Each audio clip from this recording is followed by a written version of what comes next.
Hey, what is going on, guys? DK back at you with another video here for the NBA main slate here on Friday. We got a nice slate, so let's not waste any time. Real quick, let's see how we did last night. I kept it really light since there's only 2 games, and I just missed the money line here in tournaments. So this is my final lineup of JABARI, Harden, Tobias, Montrez, Whiteside, D Wade, Dwight Powell, and PJ Tucker. Dwayne Wade, a little disappointing there. I didn't see as many minutes as I thought he would. Miami's rotations are just... they're hard to trust. Steve Spoelstra will kind of just go with a hot hand. I was kind of wrong about Derrick Jones Jr. He had a pretty big night, but again, it's just hard to trust. Eric Spoelstra is going to go with a hot hand. So Miami rotation, it's pretty hard to trust. One of the takeaways from last night. Another takeaway is the Clippers guards. Basically, besides Lou Williams, unless it's like a really small slate, I'm just not going there anymore. It's too hard to trust any of those guys. Their minutes are too unpredictable. And lastly, I was wrong about DeAndre Jordan. It was a revenge game. I did miss that in the video. He had a pretty good game. He did have 22 rebounds. I just preferred Whiteside a little more than DeAndre last night just because Whiteside, he just has more upside, and he was cheaper. He actually only played 8 minutes in the first half, but did close in the second half. So he did get still one last shift. I feel like if he would have picked up that shift to end the first half, he probably would have done better than DeAndre, but that's Eric Spoelstra for you. What can you do? So let's move on to the slate for tonight, and we got a pretty interesting slate here. So we got 10 games, and we have some injury news that we're waiting for. So it kind of does suck that the main injury news we're waiting for is the last game of the night. So hopefully we get some clarification on that, somewhat soon. But okay, let's get into it. So at the top here, just Jrue Holiday actually at 9K, and man, I love playing Jrue. And so right now we got Anthony Davis and Julius Randle questionable with Mirotic doubtful. So I do not expect Mirotic to play, and we're gonna have to wait for news for Anthony Davis and Julius Randle. If both Anthony Davis and Randle are out, I think I kind of got to lock Jrue Holiday in. My concern would be that the Pelicans, though, would most likely get blown out by the Lakers because they just wouldn't really have any good players left to play. But Jrue's usage would just be insane. So I do like Jrue Holiday. We're going to have to kind of wait for news. If both Randle and AD are back, I still think Jrue's doable, but he's not as good of a play. And if one of those two guys are back, then I still do like Jrue a lot at 9K. So that's kind of my thoughts with that. KEMBA, 8.6. He's kind of been up and down here. So on this big of a slate, I don't know if I can do it. Reggie Jackson defense I'm not afraid of, but I think he's okay here at 8.6. Let's see. OLADIPO seems a little too cheap here at 8.1K, especially for the matchup against Brooklyn here. And his minutes seem pretty secure. They're not limiting him. So I do kind of like OLADIPO today. This guy has massive upside anytime he takes the court, especially in a favorable matchup against Brooklyn. I think he is definitely in play today. Mike Conley, he's actually probable, so I do expect him to play. He should play, his normal 37 minutes or so in an up-tempo game against Sacramento. He is certainly in play. Fox, I love playing Fox, but I really respect the defense of Memphis. It's just going to be a much slower game. So 7.5K, I still think is doable, but I just really do respect the defense of Memphis. Kris Dunn here at 7.3. Now he's priced up to a point where I don't think he's as good of a play as he was, a few games ago. But Orlando, not a team I'm afraid of defensively. So I still think Kris Dunn is okay. Then we got D Rose here. Jeff Teague's already been ruled out, so he will be the starting point guard. He did kind of get you there in overtime, though, so don't look too much into this 48 fantasy point game. I think he's priced about right. I still think you can do it, but I don't think there's as much upside as there would be if he was, 6K or so. Let's see. So we got Lonzo Ball here at 6.8. The price is starting to creep up there, but the matchup here is very good. The concern is here we got Rajon Rondo and Brandon Ingram, both listed as questionable. So if they both end up playing tonight, then that just kind of mucks up the rotation for the Lakers, and basically would probably make everyone unplayable besides LeBron, in my opinion. So again, it kind of sucks that the main news, again, we're waiting for is the last game. We got Ingram and Rondo, as well as Anthony Davis and Julius Randle. So this Atlanta-New York game, very appealing, but kind of hard to trust the rotations for these teams. The thing with Atlanta, though, is they have been extending the minutes for the starters a little bit here. Trae Young, though, only 23, 29, 26 minutes. So the other starters for Atlanta getting extended a little more than Trae Young, but he has upside every time he takes the court, especially in this favorable matchup against the Knicks. It is hard to trust Trae Young, but the price is pretty appealing here at 6.3K. And it's kind of my same analysis here for Moutier. It's hard to trust these Knicks minutes, but they seem pretty happy giving him 30+ minutes every game. But once we feel comfortable, that's the time when the Knicks just pull the rug out from under us and play Trey Burke like 30 minutes and just completely limit Moutier. We've seen that done in the past, so I wouldn't be surprised if it happens. But 6.2K again, it's really cheap for Moutier. So Moutier, Trae Young, definitely very appealing. There is some risk though. Let's see. As far as these really cheap point guards, Tim Frazier, but he's just not seeing enough minutes now. I liked him a lot when E'Twaun Moore is out, but E'Twaun Moore back, I just don't think I can do Tim Frazier. And then Jeremy Lin, I did see 24 minutes last game, and if Trae Young's playing bad, he will see more minutes. So I think he's worth a shot in GPPs. The price is pretty appealing. Now he's at 3.8K.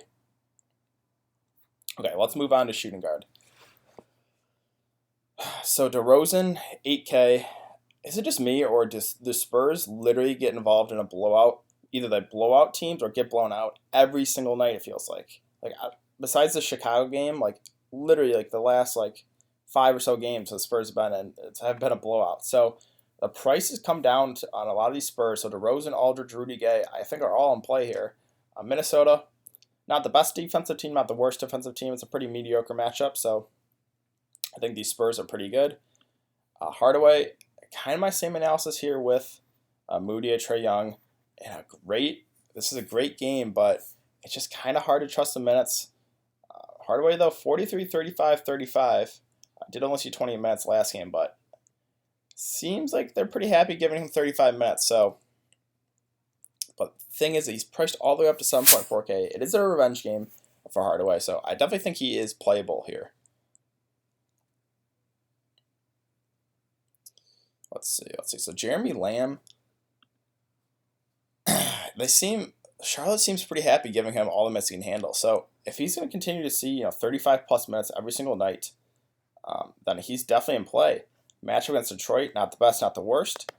But Jeremy Lamb, he's going to be out there a bunch. He's going to shoot the ball a bunch. So I think he's a pretty good play here at 6.2K.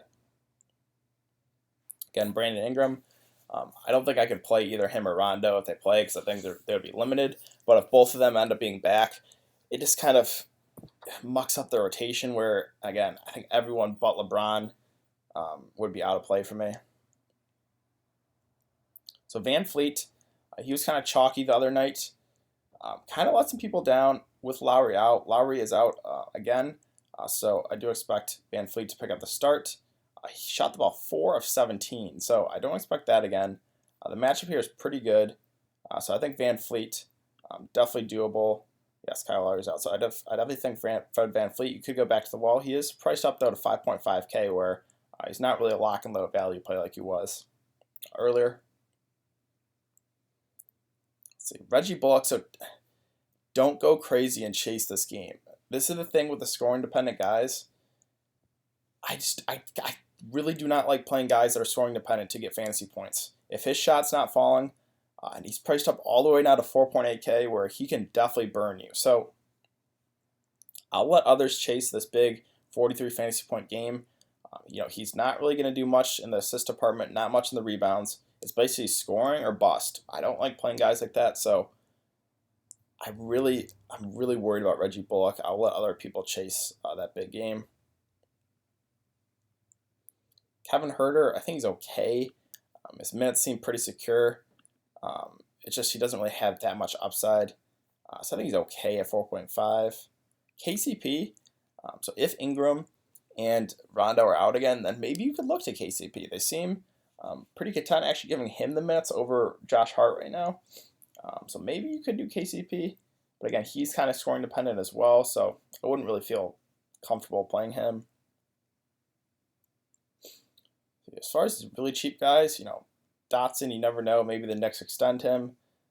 But, it seems about getting about 20 minutes a game, so I don't think I can do that at 3.8K. Okay, let's move on to small forward. And we got Giannis at the top here. Difficult matchup against Boston, but Giannis is matchup proof. And Boston will be without Horford as well as Aaron Baines. So two of their better bigs. Giannis, we know he gets a lot of his fantasy production from offensive rebounds, putbacks, so I think that boosts Giannis' appeal a little more here. So I definitely think he is doable as one of your spend ups. And we got LeBron at 10-9, who, even if Ingram and Rondo are back, it doesn't really worry me with LeBron. He's still going to get his minutes no matter what. He's still going to get his fantasy production. So I think LeBron definitely doable here at 10.9K. So Kawhi Leonard at 9.5. The matchup here against Cleveland is very good, and Kyle Lowry is out of there. My only concern is this game's at Toronto, and there's definitely a possibility that it could be a blowout. So that is my only concern with paying almost 10K for Kawhi, is maybe he only sees 3/4 of play. If the Cavs somehow keep it close, I think Kawhi could have a pretty big night here. Kuzma, only really would be interested in, again, if Ingram and Rondo are out. If those guys are back, I don't think I could do 7.2K for Kuzma. Aaron Gordon, you never feel comfortable playing this guy, but the price tag looks pretty appealing here at 6.7K, and the matchup is good against Chicago. So for cash games, I don't think I could do it, but man, that price looks pretty appealing. It's just, again, you never really feel good playing this guy. And Vucevic is back, so should limit Aaron Gordon's, or decrease his usage a little bit there. So Kevin Knox, 6K. The price may scare some people off, but I kind of like this play here. The Knicks are comfortable giving him all the minutes he can handle as long as he doesn't get in foul trouble. I really do like this Atlanta-New York game. So I think Kevin Knox, pretty good play here at 6K. And we've shown he does have upside. He does have 50-point upside. And he's going to play all the minutes he can handle. So I do really like Kevin Knox today at 6K. Let's see. Bielitsa, it's just the Kings. You can't trust this guy's minutes. They seem pretty content just playing him, 20 to 25 minutes. And it's priced up all the way to 5K, plus the bad matchup. No way I could do that today.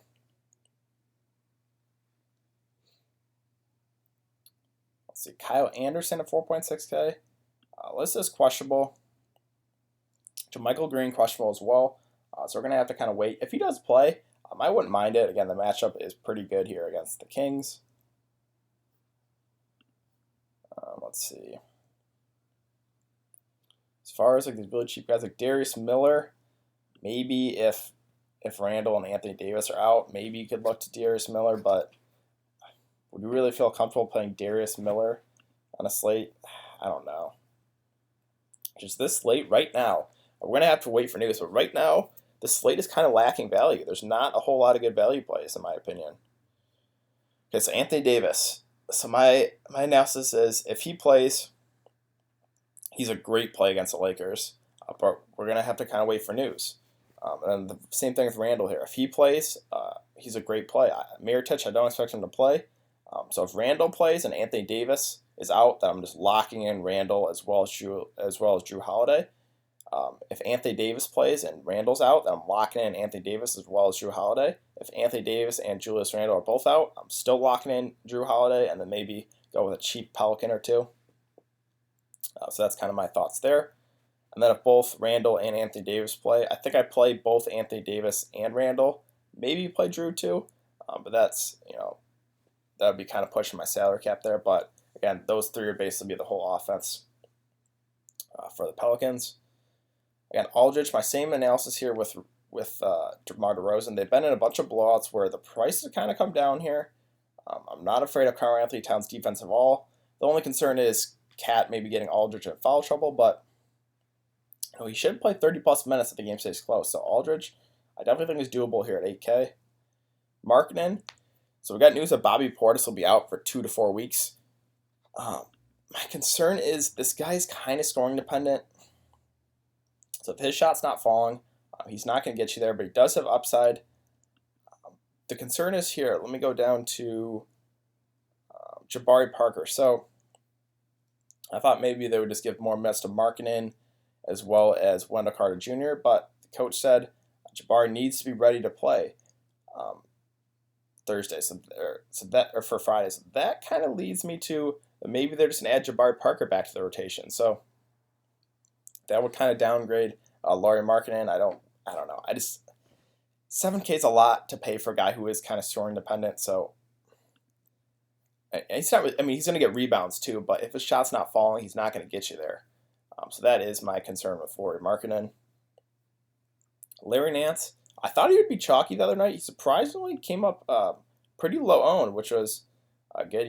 34 minutes, got 46 fantasy points. He did get in foul trouble too, so you probably would have seen a few extra minutes. The concern is definitely the blowout here and the matchup with Toronto. They're a pretty stout defensive team. He's priced up to 6.7K, but the thing I really like about Nance is he just fills up the stat sheet.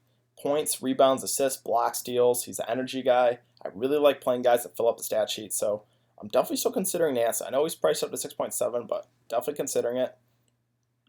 Sabonis, if you guys have been watching my videos for a while, you know I love playing this guy. It's just the minutes are kind of capped right now at 25 or so. I love targeting bigs against Brooklyn. The possibility maybe the game blows out, he sees a little extra run. So I think he has upside every single time he takes the court. It's just on a 10-game slate, if I'm making one lineup, I don't think I could play Sabonis at 6.6K. But if I'm making multiple lineups, I think I would throw him in there once. Siakam. So I would definitely like Siakam if Ibaka's out. Ibaka currently questionable, so we're going to have to kind of wait for news there. If Ibaka does get ruled out, I think Siakam pretty good play here at 6.3K. Again, we're kind of waiting for news for Ibaka. If Ibaka ends up playing, I think he's decent at 5.9K. That seems a little too cheap for Surge. Rudy Gay, same thing with Aldridge and DeRozan. It seems a little underpriced here. And again, they've been involved in a lot of blowouts. So I think Rudy Gay, pretty decent play here. I missed talking about John Collins, who I really, really like today at 7.8K. This game, I love targeting this game. Two bad teams that play no defense. I was all about John Collins against Washington. He got in foul trouble. In only 25 minutes, he got 41 fantasy points. Imagine if he didn't get in foul trouble. He would have had a huge game. And the Knicks, they just play no defense at all. I know the price is up there a little bit, but this guy has massive upside, and he's playing some of the best basketball right now. So I'm all about John Collins today at 7.8K. If he stays out of foul trouble, I think he has a huge game. DEDMON. If you want to take the savings and fade John Collins, play DEDMON, I wouldn't mind it. And his Cantor, I'm not afraid of his defense, but I think I would just rather pay the extra $2,000 here for John Collins. I think he has way more upside than DEDMON, but DEDMON, I still think is doable here at 5.9K. Jaren Jackson Jr. So we got Kyle Anderson questionable as well as JaMychal Green. So that could open up a little more minutes here for Jaren Jackson Jr. The concern is, again, the foul trouble issue, and the minutes are just kind of up and down. So I don't think you can do it in cash, but GPPs, he has huge upside. So I think if you're making multiple lineups, you should play Jaren Jackson in one of those. VONLEH, I think he's okay at 5.6. I think I would just rather pay the extra $1,000 or so for Enes Kanter, who seems to have more upside. But I think VONLEH, a decent pivot off Kanter here at 5.6K. And again, the matchup, pretty good here. So I think VONLEH definitely doable there. Let's see, as far as these cheap guys, there's just not a whole lot to like. CD, I think he's okay, but he's just at the beginning he was not the same player that he was at the beginning of the season. So Daniel Tice. So we got Aaron Baines as well as Al Horford out. So in a slate that lacks value right now, Tice is kind of like the only value play that you can kind of feel comfortable about. The issue is they still have Robert Williams as well, who they seem pretty comfortable giving minutes, but Milwaukee likes running small ball, so maybe Robert Williams gets limited a little bit. Maybe they give Tice some more minutes. So I think Tice right now is a pretty good value play at 4K. The direct pivot here is Robert Williams, who does, I think, in my opinion, has more upside. The concern is, though, Milwaukee does run small ball. Robert Williams is a pretty big center, so maybe he gets limited a little bit. So that's why I think I feel a little more comfortable playing Tice right now, but that's kind of my thoughts with that. Let's see. Okay, let's move on to the center position. So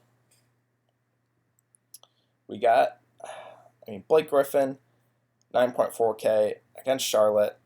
He's been playing great basketball, so I'm not going to talk you off Blake Griffin. I think the price is about right, so I think you could do Blake Griffin for sure. I think I would just take the discount on Andre Drummond, especially I do love targeting centers against Charlotte. Cody Zeller, Frank Kaminsky, whoever they have out there, not great defenders. Drummond, in the first game against Charlotte, he had a huge game. It was like a 20-20 game. Last game against Charlotte was, not the best, not the worst, but I definitely think Drummond doable. Vucevic, so I'm all about Vucevic today against Chicago. I love targeting centers against Chicago. The concern is with him is just he's not really seeing like the 38 minutes or so. He's kind of limited to like 30 to 35 minutes, but I definitely think he can still get you there. So I really do like Vucevic here at 9.2K. And same thing with Drummond again. I love targeting centers against Charlotte, so Drummond, I think definitely doable there. Let's see. So Miles Turner, another strategy I do like is targeting centers against Brooklyn. So Miles Turner, definitely doable here at 7.3K. Him and Sabonis, I think pretty decent plays here. Nurkic, some people might get scared of the matchup. The only thing I'm concerned is Terry Stotts. He's been running the bench unit a lot out there, limiting the starters. So that would be my concern with Nurkic. Not really the matchup, just Terry Stotts limiting the starters' minutes. But Nurkic, 6.6K looks pretty appealing here, but my concern is you really can never trust Terry Stotts. Let's see. As far as the cheap centers, JaVale McGee currently is listed as questionable. I do think he'll probably end up playing, but we're going to have to wait. If he's out, you could look at Tyson Chandler's value, but you never really feel good about playing Tyson Chandler. Greg Monroe, maybe if Ibaka's out, but he's priced all the way up now to 4.7K. They don't really seem to want to give him a lot of minutes, so I don't think I could do Monroe. And then we got like Cheek Diallo and Jahlil Okafor, who would be in play here if both Randall and Anthony Davis are out. Mirotic doubtful, so I don't expect him to play. So Cheek and Jahlil Okafor, you can look to value plays if both of those guys are out. Okay, so let's get into my core today. So right now, again, we're going to have to wait for news. My core will definitely change probably throughout the day, but I'm just going to give my core plays as of right now. So with Anthony Davis and Randall, questionable. We don't know if they're going to play. If both of them end up getting ruled out, I think you kind of had to lock and load Jrue Holiday today. Small forward, so I really like targeting this Atlanta-New York game. Again, two bad teams that play no defense. So Kevin Knox, 6K. They seem to want to give this guy all the minutes he can handle, so I think he's a pretty decent play. And John Collins, I know the price is up there a little bit, but this guy's just been playing great basketball. Again, I love targeting this game, so John Collins I do really like. And then in a slate right now that lacks value, I think Daniel Tice is probably the best value play right now, 4K, with Horford and Baines out. So I think Daniel Tice, 4K, looks pretty appealing. And then lastly, I think Vucevic, I love targeting centers against Chicago, so Vucevic, 9.2K, I think is a pretty good play. But yeah, we're going to have to wait for news. Again, the main game we're waiting for is New Orleans, Los Angeles, so we're going to have to kind of wait for news for that. But I think that's going to do it for today's video, guys. If you have been enjoying the content, please like this video, subscribe. It really helps me out. If you have any questions, you leave in the comment section down below. It's also important to follow me on Twitter. That will be in the description below. It's really important to do so. I will give my thoughts as more injury news comes out. So definitely important to follow me on Twitter there. And Yeah, like I said, this core will probably change throughout the day with injury news, but as of right now, these are the kind of plays I like. I really do like targeting that Atlanta New York game as well as the Pelicans and Lakers game. And yeah, I will be back tomorrow for another video on Saturday, so I will see you guys then.